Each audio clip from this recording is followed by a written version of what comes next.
വണ്ടിക്ക് എന്തിനാ പേരിടുന്നത്? വണ്ടിക്ക് ഒരു പേരുണ്ടല്ലോ, സിസ്റ്റം. സൂചിച്ചാന്റെ പേരെന്തിനാ ഇടുന്നത്? നീ ഒന്നും പണയണ്ട. കമ്പനിക്കാർ വഴക്ക് പറയത്തില്ല നമ്മൾ. ഞങ്ങൾ രണ്ടും ഇങ്ങനെ കണ്ടിട്ടില്ലോ, നാട്ടുകാരൊന്നും കണ്ട കേട്ടോ.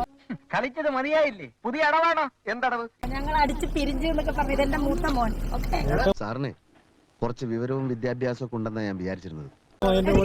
മൂത്ത മകന്റെ കാറിൽ റീണു കാർ എടുക്കാൻ പോകുന്നല്ലേ? തനിക്ക് അതേ അറിയാവൂന്ന് എനിക്ക് നേരത്തെ അറിയാം.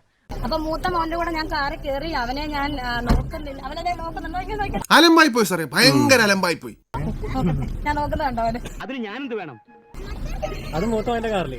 ഇത് മൂത്ത മോന്റെ കാറ്. ഇപ്പൊ പാറ്. ഇനി എടുക്കാൻ പോകുന്ന നമ്മുടെ കാറല്ലേടാ? മനസ്സിലായി, ഒക്കെ മനസ്സിലായി.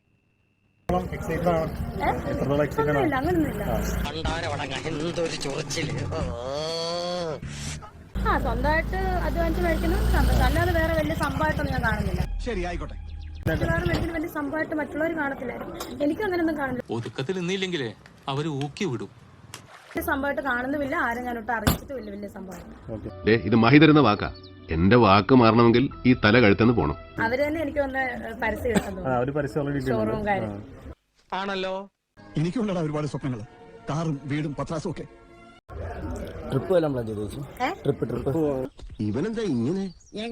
ട്രിപ്പൊന്നും ഇല്ല. ഇല്ലടാ, അങ്ങനെ കോഴിക്കോട് പോകണം. നാളെ ഇനോഗ്രേഷൻ ഉണ്ട്. തലയിലെടുത്ത് തൂത്താ പോവോ?